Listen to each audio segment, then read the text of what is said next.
ഇല്ലാത്ത ഫ്ലക്സ് ബോർഡിന്റെ പേരിൽ സിപിഐഎമ്മിനെതിരെ വ്യാജ പ്രചാരണം. തളിപ്പറമ്പ് മാന്ധാംകുണ്ട് പി ജയരാജൻ അനുകൂല ഫ്ലക്സ് സ്ഥാപിച്ചു എന്നാണ് ചില മാധ്യമങ്ങൾ വ്യാജ വാർത്ത നൽകിയത്. 2017 സ്ഥാപിച്ച ഫ്ലക്സ് ബോർഡിന്റെ പഴയ ഫോട്ടോ ഉപയോഗിച്ചായിരുന്നു പ്രചാരണം. ബോർഡ് സ്ഥാപിച്ചെന്ന വാർത്ത വ്യാജമെന്ന് നാട്ടുകാരും പ്രതികരിച്ചു. തളിപ്പറമ്പ് മാന്തംകുണ്ടിൽ നാട്ടുകാരിൽ ഒരാൾ പോലും കാണാത്ത ഫ്ലക്സ് ബോർഡാണ് ചില മാധ്യമങ്ങൾ കണ്ടത്. പി ജയരാജൻ അനുകൂലികൾ ഫ്ലക്സ് ബോർഡ് സ്ഥാപിച്ചു എന്നായിരുന്നു മാധ്യമങ്ങളുടെ വ്യാജ പ്രചരണം. ഷുക്കൂർ കേസിൽ പി ജയരാജനെ CBI വേട്ടയാടിയപ്പോൾ 2017 സ്ഥാപിച്ച ഫ്ലക്സ് ബോർഡിന്റെ ചിത്രം ഉപയോഗിച്ചാണ് മാധ്യമങ്ങൾ CPIM വിരുദ്ധ വാർത്ത കെട്ടിച്ചമച്ചത്.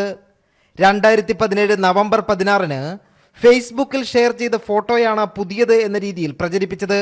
പഴയ ഫ്ലക്സ് ബോർഡിന്റെ അവശിഷ്ടങ്ങൾ ഇപ്പോഴും അവിടെ തന്നെയുണ്ട്. വ്യാജ വാർത്ത നൽകിയ ഒരു മാധ്യമം പോലും നിജസ്ഥിതി അന്വേഷിക്കാൻ മാന്തംകുണ്ടിൽ വന്നിട്ടില്ലെന്ന് നാട്ടുകാർ പറയുന്നു. ഇന്ന് രാവിലെ മാധ്യമങ്ങളിലെ കൂടെയാണ് ഇങ്ങനെ ഒരു ബോർഡ് ഇവിടെ സ്ഥാപിച്ചതെന്നുള്ളത് ഈ നാട്ടുകാരും എല്ലാവരും അറിഞ്ഞുകൊണ്ടിരുന്നത്. ഇത് ഇന്നലെ രാത്രി പോകുമ്പോഴും ഇങ്ങനത്തെ ഒരു ബോർഡോ കാര്യങ്ങളോ ഒന്നും ഇവിടെ ഉണ്ടായിരുന്നില്ല.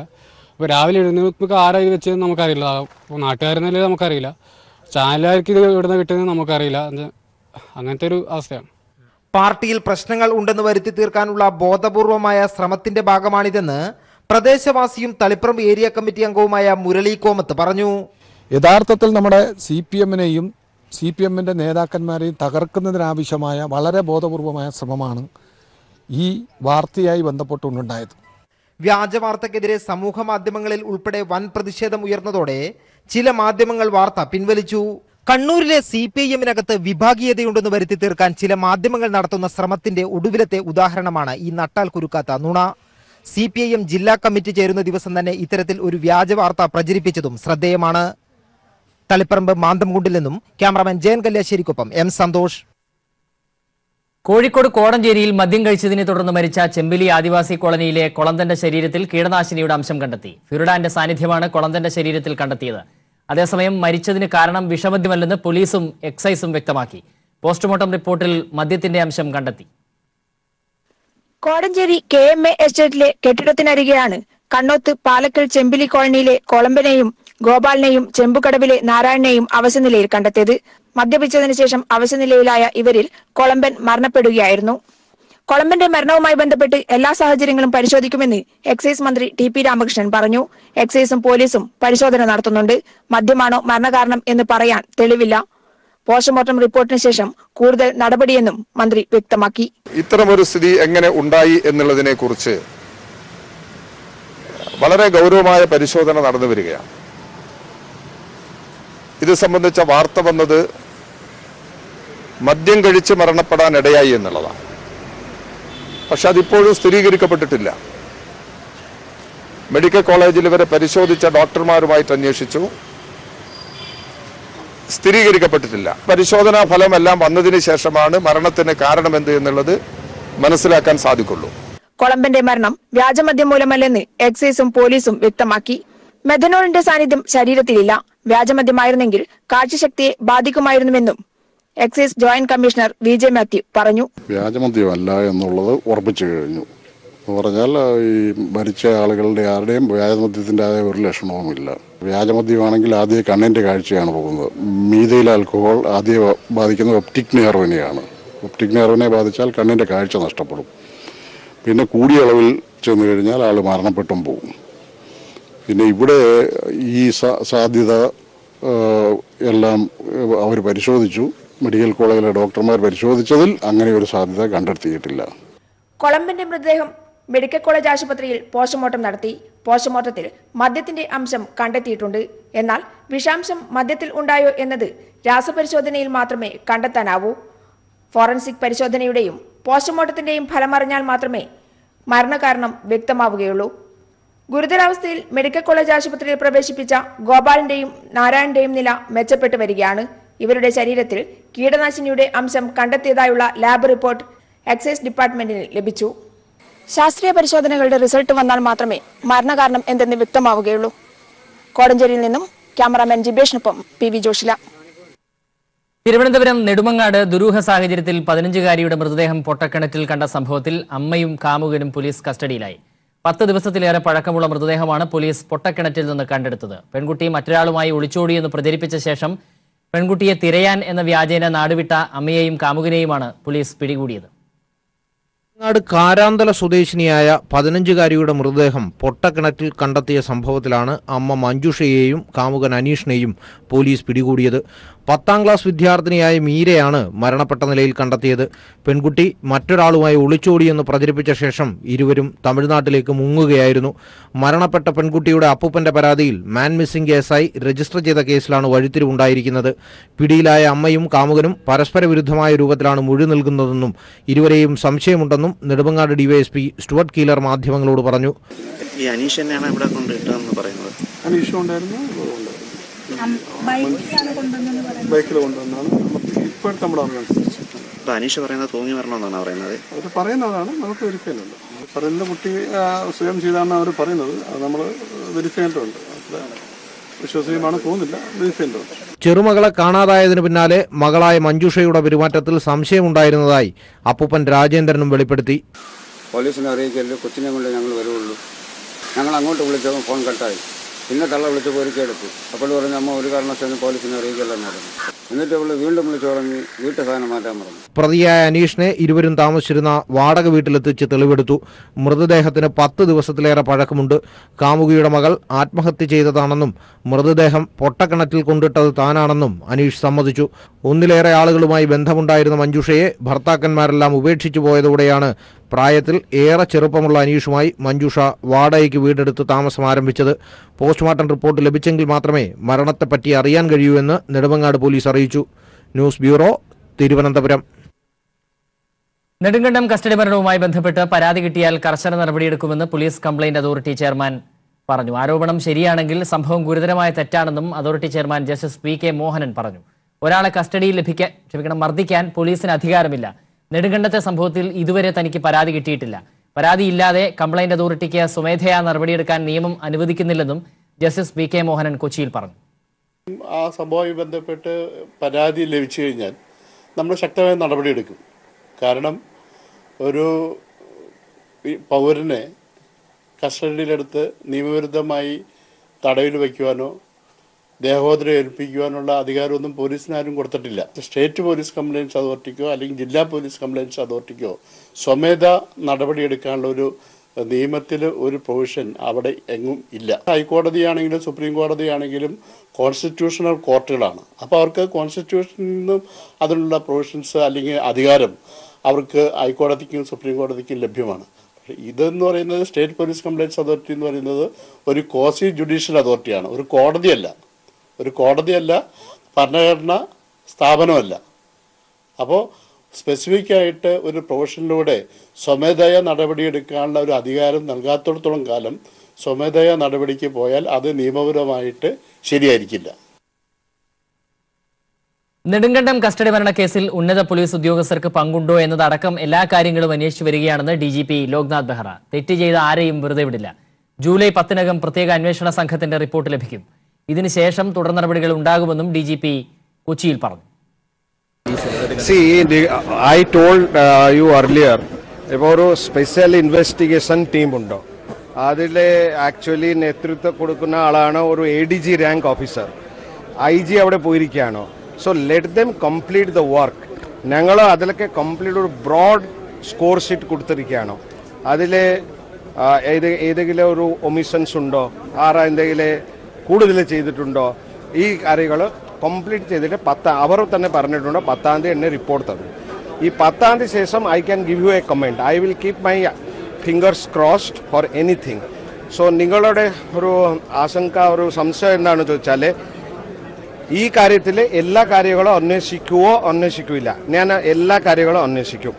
കാരണം ഇതിൽ അതുകൊണ്ട് 2 കേസ്, അത് പാരന്റ് കേസ്, ആ ചീറ്റിംഗ് കേസ് ഓൾസോ ഞാൻ ആ ടീമിക്ക് കൊടുത്തിരിക്കുകയാണ്. അതിൽ കണക്റ്റഡ് ആണോ അല്ല. C anybody who will be found എന്തെങ്കിലും ഒമിഷൻ കമ്മീഷൻ എന്തെങ്കിലും ഉണ്ടെങ്കിൽ അവരുടെ പേരിൽ നടപടി ഡെഫിനറ്റായിട്ട് ഉണ്ടാക്കും. അതിലൊരു സംശയമൊന്നുമില്ല. 2022ഓടെ 10 ലക്ഷം വൈദ്യുത വാഹനങ്ങൾ സംസ്ഥാനത്ത് നിരത്തിലിറക്കുമെന്ന് മുഖ്യമന്ത്രി പിണറായി വിജയൻ. വൈദ്യുതീകരിച്ച പൊതുഗതാഗത സംവിധാനത്തിലേക്ക് കേരളത്തെ മാറ്റുകയാണ് ലക്ഷ്യമെന്നും മുഖ്യമന്ത്രി വ്യക്തമാക്കി. ഇതിന്റെ ഭാഗമായി 1 വർഷത്തിനകം തിരുവനന്തപുരം നഗരത്തെ വൈദ്യുതീകരിച്ച പൊതുഗതാഗത സംവിധാനത്തിലേക്ക് മാറ്റുമെന്നും മുഖ്യമന്ത്രി വ്യക്തമാക്കി. വൈദ്യുത വാഹനങ്ങളുമായി ബന്ധപ്പെട്ട ഇ മൊബിലിറ്റി എക്സ്പോ കൊച്ചിയിൽ ഉദ്ഘാടനം ചെയ്യുകയായിരുന്നു മുഖ്യമന്ത്രി. 2 ദിവസങ്ങളിലായി നടക്കുന്ന എക്സ്പോയിൽ ഇലക്ട്രിക് വാഹന നിർമ്മാതാക്കളും വിദഗ്ധരും ഉൾപ്പെടെ അന്താരാഷ്ട്ര രംഗത്തെ പ്രമുഖരാണ് പങ്കെടുക്കുന്നത്. വൈദ്യുത ഗതാഗത നയം നടപ്പാക്കുന്നതിന്റെ ഭാഗമായി 2022 10 ലക്ഷം വൈദ്യുത വാഹനങ്ങൾ പുറത്തിറക്കുമെന്ന് മുഖ്യമന്ത്രി പറഞ്ഞു. 2 ലക്ഷം ഇരുചക്ര വാഹനങ്ങൾ, 50,000 മുച്ചക്ര വാഹനങ്ങൾ, 1000 ചരക്ക് വാഹനങ്ങൾ, 3000 ബസ്സുകൾ, 100 ഫെറി ബോട്ടുകൾ എന്നിവ പുറത്തിറക്കാനാണ് ലക്ഷ്യമെന്നും മുഖ്യമന്ത്രി വ്യക്തമാക്കി. പൊതുമേഖലാ സ്ഥാപനമായ കേരള ഓട്ടോമൊബൈൽസ് ലിമിറ്റഡ് പ്രതിവർഷം 8,000 വൈദ്യുതി ഓട്ടോറിക്ഷകൾ പുറത്തിറക്കും. 1 വർഷത്തിനകം തിരുവനന്തപുരം നഗരത്തെ പൂർണ്ണമായും വൈദ്യുതീകരിച്ച പൊതുഗതാഗത സംവിധാനത്തിലേക്ക് മാറ്റുമെന്നും മുഖ്യമന്ത്രി പ്രഖ്യാപിച്ചു. We are also all set to provide free DC fast charging following all 3 accepted standards to all government vehicles in the government secretariat in Trivandrum. You will be delighted to know that within 1 year, Trivandrum city will become 100% e-mobile as far as public transport is concerned. KSRTC has already invited bids for acquiring 1,500 e-buses on wet lease this year. ഇടപ്പള്ളിയിൽ ആരംഭിച്ച charging സ്റ്റേഷന്റെ ഉദ്ഘാടനവും മുഖ്യമന്ത്രി നിർവഹിച്ചു. വൈദ്യുത വാഹന നിർമ്മാണത്തിനുള്ള ധാരണാപത്രങ്ങളും ചടങ്ങിൽ കൈമാറി. വിവിധ കമ്പനികളുടെ വൈദ്യുത വാഹനങ്ങളുടെ പ്രദർശനവും ഇലക്ട്രിക് മൊബിലിറ്റി എക്സ്പോയിൽ ഒരുക്കിയിട്ടുണ്ട്. കൈരളി ന്യൂസ്, കൊച്ചി. പശുക്കടത്ത് ആരോപിച്ച് സംഘപരിവാർ പ്രവർത്തകൻ തല്ലിക്കൊന്ന ക്ഷീരകർഷകനെതിരെ കുറ്റപത്രം സമർപ്പിച്ചു കോൺഗ്രസ് സർക്കാർ. രാജസ്ഥാനിലെ കോൺഗ്രസ് സർക്കാരാണ് 2017 കൊല്ലപ്പെട്ട കർഷകനായ പെഹ്ലു ഖാനെ ഇപ്പോഴും വേട്ടയാടുന്നത്.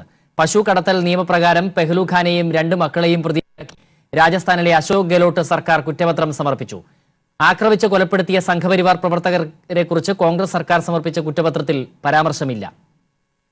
ഒന്നാം NDA സർക്കാരിന്റെ കാലത്ത് രാജ്യത്ത് ഏറെ വിവാദം സൃഷ്ടിച്ച പശുക്കൊലകളിലൊന്നായിരുന്നു രാജസ്ഥാനിലെ പെഹ്ലു ഖാൻ എന്ന ക്ഷീരകർഷകന്റെ കൊലപാതകം. ഡയറി ഫാം നടത്തുകയായിരുന്ന മുസ്ലിമായ പെഹ്ലു ഖാനെ 2017 ഏപ്രിൽ 1 സംഘപരിവാർ പ്രവർത്തകർ ആക്രമിച്ച് കൊലപ്പെടുത്തി. വളഞ്ഞിട്ട് അടിച്ചു കൊല്ലുന്ന ദൃശ്യങ്ങൾ സോഷ്യൽ മീഡിയയിൽ വ്യാപകമായി പ്രചരിക്കുകയും ചെയ്തു. സംഭവം വിവാദമായതോടെ അന്ന് രാജസ്ഥാനിൽ ഭരണത്തിലുണ്ടായിരുന്ന വസുന്ധരാജ സിന്ധ്യ സർക്കാർ പെഹ്ലു ഖാന്റെ മരണമൊഴി രേഖപ്പെടുത്തി. പക്ഷേ ആക്രമിച്ചവർക്കെതിരെ കേസെടുത്തില്ല. നിയമസഭാ തെരഞ്ഞെടുപ്പിൽ പ്രചാരണ വിഷയമായതോടെ ന്യൂനപക്ഷ വോട്ടുകൾ കോൺഗ്രസിന് ലഭിച്ചു. എന്നാൽ അധികാരത്തിലെത്തിയ അശോക് ഗെഹ്ലോട്ടിന്റെ നേതൃത്വത്തിലുള്ള കോൺഗ്രസ് സർക്കാർ സംഘപരിവാർ പ്രവർത്തകരെ മുഴുവൻ വെള്ളപൂശി കൊല്ലപ്പെട്ട പെഹ്ലു ഖാനെയും കുടുംബത്തെയും വേട്ടയാടുന്നത് തുടരുന്നു. May 29 Bahrain chief judicial magistrate മുമ്പിൽ ഫയൽ ചെയ്ത കുറ്റപത്ര പ്രകാരം മരിച്ച പെഹ്ലു ഖാൻ പശുക്കടത്ത് നിരോധന നിയമപ്രകാരം 1-ാം പ്രതി. മക്കളായ 25 വയസ്സുകാരൻ നിർഷാദും ഇളയ സഹോദരൻ ആരിഫും സഹപ്രതികൾ. ആക്രമിച്ച് കൊലപ്പെടുത്തിയവരെ കുറിച്ച് പരാമർശം പോലുമില്ല. സമാനമായ കുറ്റപത്രം നേരത്തെ BJP സർക്കാർ തയ്യാറാക്കിയപ്പോൾ കോൺഗ്രസ് ദേശീയതലത്തിലും സംസ്ഥാന തലത്തിലും പ്രതിഷേധിച്ചിരുന്നു. മുസ്ലിങ്ങൾക്കെതിരായ ആക്രമണങ്ങൾ രാജ്യത്ത് വർദ്ധിച്ചു വരുന്നുവെന്ന് കഴിഞ്ഞ ദിവസം പാർലമെന്റിലും ചൂണ്ടിക്കാട്ടിയ കോൺഗ്രസാണ് അധികാരത്തിലുള്ള രാജസ്ഥാനിൽ ന്യൂനപക്ഷങ്ങളെ പ്രതിക്കൂട്ടിൽ നിർത്തുന്നത്. കൈരളി ന്യൂസ്, ദില്ലി. സമൂഹ മാധ്യമങ്ങളോടുള്ള ആസക്തി ചിലർക്ക് ലഹരിയായി മാറുന്നുവെന്ന് മുഖ്യമന്ത്രി പിണറായി വിജയൻ. ഇത്തരം ആളുകളെ ചികിത്സിക്കാൻ പ്രത്യേക കേന്ദ്രങ്ങൾ ആവശ്യമായിരിക്കുകയാണ്. നവമാധ്യമങ്ങൾ കുറ്റകൃത്യങ്ങൾക്കുള്ള മാർഗമായി മാറി. എല്ലാറ്റിനെയും ഗുണദോഷങ്ങൾ പുതുതലമുറയ്ക്ക് പകർന്നു നൽകാൻ കഴിയണമെന്നും മുഖ്യമന്ത്രി പറഞ്ഞു. മേരി പോൾ സ്മാരക ലൈബ്രറിയുടെയും വായനശാലയുടെയും ഉദ്ഘാടനം പെരുമ്പാവൂർ കുറുപ്പന്തുടിയിൽ നിർവഹിക്കുകയായിരുന്നു മുഖ്യമന്ത്രി. ഭാഗത്ത് ലഹരിയുടെ ആപത്ത് നമുക്കറിയാം. ഒരു തരം ലഹരി പോലെയാണ് ഇതിൻ്റെയും ആപത്ത് വന്നുകൊണ്ടിരിക്കുന്നത്. ഇത് ശരിയായി കുട്ടികളെ ബോധ്യപ്പെടുത്താനും പറഞ്ഞ് മനസ്സിലാക്കിക്കാനും രക്ഷിതാക്കളും അധ്യാപകരുമെല്ലാം പ്രത്യേകം ശ്രദ്ധിക്കേണ്ടതായിട്ടുണ്ട്. പാലക്കാട് സുൽത്താൻപേട്ടയിൽ സ്കൂളിന്റെ മതിൽ തകർത്ത് കയ്യേറി കോൺഗ്രസ് നേതാവിന്റെ മിൽമ ഷോപ്പ് നിർമ്മാണം. സുൽത്താൻപേട്ട് ഗവൺമെന്റ് UP സ്കൂളിന്റെ മതിലാണ് തകർത്തത്. പൊതുസ്ഥലം കയ്യേറി പൊതുകിണർ മൂടിയാണ് മിൽമ ഷോപ്പ് നിർമ്മിച്ചിരിക്കുന്നത്. പതിറ്റാണ്ടുകളുടെ പാരമ്പര്യമുള്ള സുൽത്താൻപേട്ട് ഗവൺമെന്റ് UP സ്കൂളിന്റെ മുൻവശത്താണ് മിൽമ ഷോപ്പ് പ്രവർത്തിക്കുന്നത്. ഷോപ്പ് നവീകരണത്തിന്റെ ഭാഗമായാണ് സ്കൂളിന്റെ മതിൽ തകർത്തത്. പ്രവേശനോത്സവത്തോടനുബന്ധിച്ച് ചിത്രങ്ങൾ വരച്ച് മനോഹരമാക്കിയ മതിലാണ് തകർത്തിരിക്കുന്നത്. പരാതി ഉയർന്നതിനെ തുടർന്ന് കഴിഞ്ഞ ദിവസം നിർമ്മാണം പോലീസ് എത്തി തടഞ്ഞിരുന്നു. എന്നാൽ കഴിഞ്ഞ ദിവസം രാത്രിയാണ് മതിൽ തകർത്ത് ഷോപ്പിന്റെ നിർമ്മാണം പൂർത്തിയാക്കിയത്. മുമ്പേ തന്നെ കയ്യേറിയ സ്ഥലമാണ് ഈ മിൽമ. ഇപ്പോൾ വീണ്ടും കൂടുതൽ സ്ഥലം കയ്യേറിക്കൊണ്ട് മിൽമ വിപുലീകരിക്കുകയും പൊതുവിദ്യാലയത്തിന്റെ സ്ഥലം കവർന്നെടുക്കുന്ന ഒരു സമീപനമാണ് മിൽമയുടെ ഉടമസ്ഥർ ചെയ്തിട്ടുള്ളത്. നിലവിൽ വാർഡ് കൗൺസിലും പരാതി കൊടുത്തിട്ടുണ്ട്. PTA-യും SMC-യും സംയുക്ത യോഗം ചേരുകയും ആ സംയുക്ത യോഗത്തിന്റെ അടിസ്ഥാനത്തിൽ പരാതി കൊടുക്കണമെന്ന് തീരുമാനിക്കുകയും അങ്ങനെ HM-ഉം PTA പ്രസിഡന്റും ഒപ്പിട്ട പരാതികൾ കളക്ടർക്കും അതുപോലെ തന്നെ നഗരസഭാ സെക്രട്ടറിക്കും വേണ്ടപ്പെട്ട പോലീസ് ഉദ്യോഗസ്ഥർക്കും എല്ലാം തന്നെ കൊടുത്തിരുന്നതാണ്. പ്രാദേശിക കോൺഗ്രസ് നേതാവ് വത്സന്റെ ഉടമസ്ഥതയിലുള്ളതാണ് മിൽമ ഷോപ്പ്. നിർമ്മാണത്തിന്റെ ഭാഗമായി പൊതുകിണർ കോൺക്രീറ്റ് ചെയ്ത് മൂടി അതിന്റെ മുകളിലാണ് ഷോപ്പ് നിർമ്മിച്ചിരിക്കുന്നത്. നേരത്തെ തന്നെ സ്കൂളിന്റെ സ്ഥലം കയ്യേറിയാണ് മിൽമ ഷോപ്പ് പ്രവർത്തിക്കുന്നതെന്ന പരാതി ഉയർന്നിരുന്നു. സ്കൂൾ മതിൽ തകർത്തവർക്കെതിരെ നടപടിയെടുക്കണമെന്നാവശ്യപ്പെട്ട് അധ്യാപക രക്ഷാകർതൃ സമിതി പോലീസിൽ പരാതി നൽകിയിട്ടുണ്ട്. കൈരളി ന്യൂസ്, പാലക്കാട്. കോൺഗ്രസ് നേതാവിന്റെ സമ്മർദ്ദത്തിന് വഴങ്ങി പ്രവാസി മലയാളിയെ ദ്രോഹിച്ച് കോട്ടയം നഗരസഭ. സംസ്ഥാന സർക്കാർ കെട്ടിടം ക്രമപ്പെടുത്തിയിട്ടും കൺവെൻഷൻ സെന്ററിന് കോട്ടയം നഗരസഭ അനുമതി നൽകുന്നില്ല. കോൺഗ്രസ് നേതാവ് JG പാലക്കലോടിക്ക് വേണ്ടിയാണ് പ്രവാസിയെ 1.5 വർഷമായിട്ടും UDF ഭരിക്കുന്ന നഗരസഭ ദ്രോഹിക്കുന്നത്. മികച്ച 100 പ്രവാസി വ്യവസായികളുടെ പട്ടികയിൽ ഇടം പിടിച്ച ദുബായ് വ്യവസായി ഉമർ ഐപ്പിനാണ് ദുര്യോഗം. കോട്ടയം ഈരയിൽക്കടവിൽ കോടികൾ മുടക്കി നിർമ്മിച്ച ആൻസ് കൺവെൻഷൻ സെന്റർ നഗരസഭയുടെ പ്രതികാരത്തിൽ കാടുപിടിച്ചു തുടങ്ങി. കൺവെൻഷൻ സെന്ററിന് സമീപം കോൺഗ്രസ് നേതാവ് JG പാലക്കലോടി സർഫാസി നിയമപ്രകാരം കൈവശപ്പെടുത്തിയ വസ്തു വൻ വിലയ്ക്ക് പ്രവാസിയെ കൊണ്ട് ഏറ്റെടുപ്പിക്കാനുള്ള സമ്മർദ്ദമാണ് നഗരസഭയുടെ പ്രതികാര നടപടിക്ക് പിന്നിൽ. കോൺഗ്രസ് നേതാവിന്റെ വസ്തു വാങ്ങിയാൽ പ്രശ്നം പരിഹരിക്കാമെന്നാണ് കോട്ടയം നഗരാസൂത്രക പ്രവാസി വ്യവസായിക്ക് മുന്നിൽ വെച്ച ഉപാധി. അവർ ഉപാധി വെച്ചിരിക്കുന്നത് പാലക്കലോടിയുടെ സ്ഥലം മേടിച്ചു കഴിഞ്ഞാൽ ഗവൺമെന്റിലേക്ക് ക്രമവൽക്കരണത്തിന് പൈസ കൊടുക്കേണ്ട ആവശ്യമില്ലല്ലോ, നിങ്ങൾ ആ സ്ഥലം അങ്ങ് വാങ്ങിച്ചോളൂ, പിന്നെ എന്തിനാണ് ക്രമവൽക്കരണം ചെയ്തത്, ഞാൻ നിങ്ങൾക്ക് അപ്രൂവ് ചെയ്തു തരാം. ട്രാവൻകൂർ പ്ലൈവുഡ് ഫാക്ടറി വാങ്ങി നവീകരിച്ചാണ് കൺവെൻഷൻ സെന്റർ നിർമ്മിച്ചത്. നവീകരണ അനുമതി നൽകിയ നഗരസഭ തന്നെ 2017 അനധികൃതമെന്ന് ചൂണ്ടിക്കാട്ടി 1.5 വർഷം നിർമ്മാണം തടഞ്ഞു. കോൺഗ്രസ് നേതാവിന്റെ സമ്മർദ്ദത്തിന് വഴങ്ങി കോട്ടയം നഗരസഭ അധികൃതർ സർക്കാർ ഉത്തരവുകളും മറ്റു കത്തുകളും വെച്ച് താമസിപ്പിച്ച് പ്രവാസിയെ ബുദ്ധിമുട്ടിപ്പിക്കുകയാണ്. 98% വർക്ക് കംപ്ലീറ്റ് ചെയ്തു. എനിക്കിപ്പോൾ ഇവിടെ കിട്ടാനുള്ളത് നഗരസഭയിൽ നിന്നുള്ള ഓക്യുപ്പൻസി സർട്ടിഫിക്കറ്റ് മാത്രമാണ്. അതിനുവേണ്ടിയാണ് കഴിഞ്ഞ മാസങ്ങളായിട്ട് ഞാൻ ഇതിന് പുറകെ നടക്കുന്നത്. 2019 മാർച്ച് 25-ന് കെട്ടിടം സംസ്ഥാന സർക്കാർ ക്രമപ്പെടുത്തി ഉത്തരവ് നൽകി. കോമ്പൗണ്ട് ഫീസിന്റെ 50% തുകയായ 7,19,850 രൂപ ട്രഷറിയിൽ ഒടുക്കി. പക്ഷേ ബാക്കി തുക സ്വീകരിക്കാൻ നഗരസഭ ഇപ്പോഴും തയ്യാറാകുന്നില്ല. നഗരസഭയും ടൗൺ പ്ലാനറും ഉയർത്തിയ ഒത്തിരി കടമ്പകൾ കടന്നാണ് സംസ്ഥാന സർക്കാർ കെട്ടിടം ക്രമപ്പെടുത്തി ഉത്തരവിട്ടത്. അതിനുശേഷവും ഓക്യുപ്പൻസി സർട്ടിഫിക്കറ്റ് നൽകുന്നത് നീട്ടിക്കൊണ്ടുപോകാനാണ് കോട്ടയം നഗരസഭ ശ്രമിക്കുന്നത്. ക്യാമറാമാൻ സാംജിത് അർപ്പൂക്കരയോടൊപ്പം കോട്ടയത്ത് നിന്നും TP പ്രശാന്ത്, കൈരളി ന്യൂസ്. കോൺഗ്രസിനെ പ്രതിസന്ധിയിലാക്കി കൂട്ടരാജി തുടരുന്നു. നേതൃത്വനിരയിലെ നിഷ്ക്രിയത്വത്തിനെതിരെ പാർട്ടിക്കകത്ത് പ്രതിഷേധം ശക്തമായി. പ്രശ്നപരിഹാരത്തിന് പ്രവർത്തക സമിതി ഉടൻ ചേരണമെന്ന ആവശ്യവുമായി നേതാക്കളും രംഗത്തെത്തി. 150ഓളം നേതാക്കളാണ് ഇതുവരെ രാജിക്കത്ത് നൽകിയത്. രാഹുൽ അധ്യക്ഷ പദവിയിൽ തുടരണമെന്ന വികാരമാണ് നേതാക്കൾ പ്രകടിപ്പിക്കുന്നതെന്ന് AICC പ്രതികരിച്ചു. അധ്യക്ഷ സ്ഥാനത്തേക്കില്ലെന്ന നിലപാടിൽ രാഹുൽ ഗാന്ധി ഉറച്ചു നിൽക്കുന്ന സാഹചര്യത്തിലാണ് നേതാക്കളുടെ കൂട്ടരാജി. AICC general secretary Deepak Babri ഉൾപ്പെടെ 150ഓളം ദേശീയ സംസ്ഥാന നേതാക്കളാണ് ഇതുവരെ രാജിവെച്ചത്. തോൽവിയുടെ ഉത്തരവാദിത്വം എല്ലാവർക്കുമുണ്ടെന്നാണ് രാജിവെച്ച നേതാക്കളുടെ നിലപാട്. അതേസമയം രാഹുൽ രാജിവെക്കരുതെന്നാണ് എല്ലാ പ്രവർത്തകരുടെയും ആവശ്യമെന്ന് AICC വക്താവ് പവൻ ഖേര വ്യക്തമാക്കി. നേതാക്കൾ രാജിവെക്കുന്നതിലൂടെ രാഹുൽ അധ്യക്ഷ സ്ഥാനത്ത് തുടരണമെന്ന വികാരമാണ് പ്രകടിപ്പിക്കുന്നതെന്നും പവൻ ഖേര പറഞ്ഞു. Everybody in the Congress party has one request to Rahul Gandhi, has one desire that Rahul Gandhi should continue as our party president. അതിനിടയിൽ നേതൃനിരയിലെ നിഷ്ക്രിയത്വത്തിനെതിരെയും പാർട്ടിക്കകത്ത് പ്രതിഷേധമുയർന്നു. രാഹുൽ രാജി നൽകി 1 മാസം പിന്നിട്ടിട്ടും പ്രവർത്തക സമിതി ചേരാൻ പോലും നേതൃത്വം തയ്യാറാകുന്നില്ല. പ്രവർത്തക സമിതി ചേർന്ന് പ്രശ്നം പരിഹരിക്കണമെന്ന ആവശ്യം ശക്തമായതോടെ അടുത്തയാഴ്ച പ്രവർത്തക സമിതി ചേർന്നേക്കുമെന്നാണ് സൂചന. അതിനിടയിൽ ദില്ലി ബ്ലോക്ക് കമ്മിറ്റികൾ പിരിച്ചുവിട്ട PCC അധ്യക്ഷ ഷീല ദീക്ഷിതിന്റെ നടപടിക്കെതിരെ ദില്ലിയിലെ വർക്കിംഗ് പ്രസിഡന്റുമാർ AICCയെ പ്രതിഷേധം അറിയിച്ചു കഴിഞ്ഞു. കൈരളി ന്യൂസ്, ദില്ലി. തിരുവനന്തപുരത്ത് സ്വർണ്ണ വ്യാപാരിയെ ആക്രമിച്ച് 1.5 കിലോ സ്വർണം കവർന്നു. തിരുവനന്തപുരം മുക്കോലക്കൽ ക്ഷേത്രത്തിന് സമീപമാണ് കവർച്ച നടന്നത്. വ്യാപാരിയെ പിന്തുടർന്നെത്തിയ സംഘം കാറിന്റെ ചില്ല് തകർത്ത് മുളകുപൊടി വിതറിയാണ് കവർച്ച നടത്തിയത്. അക്രമികൾ കവർച്ച നടത്തുന്നതിന്റെ CCTV ദൃശ്യങ്ങൾ കൈരളി ന്യൂസിന് ലഭിച്ചു.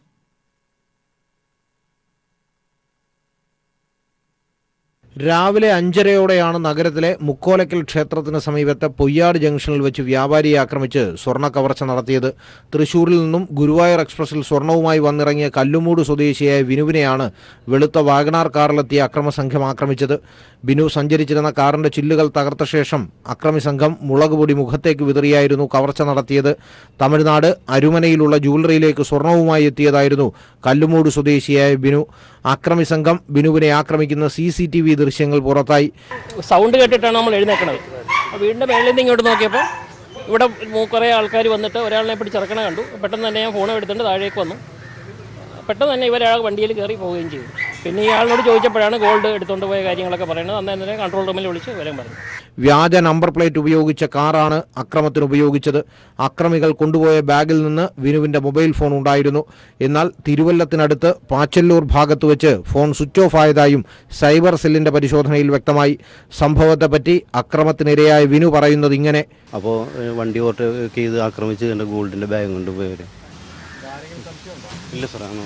അക്രമത്തിനിരയായ വിനുവിൽ നിന്ന് city police commissioner Dinendra Kashyap മൊഴിയെടുത്തു. ഇപ്പോൾ അന്വേഷണം ചെയ്തുകൊണ്ടിരിക്കുക. ഫോൺ കേന്ദ്രീകരിച്ചാണോ അന്വേഷണം നടക്കുന്നത്? അത് ഇപ്പോൾ ഒന്നും പറയാൻ പറ്റത്തില്ല. കവർച്ചാ സംഘത്തെ പിടികൂടുന്നതിന് ഷാഡോ പോലീസ് തിരച്ചിൽ ഊർജിതമാക്കി. എസ് ജീവൻകുമാർ, തിരുവനന്തപുരം.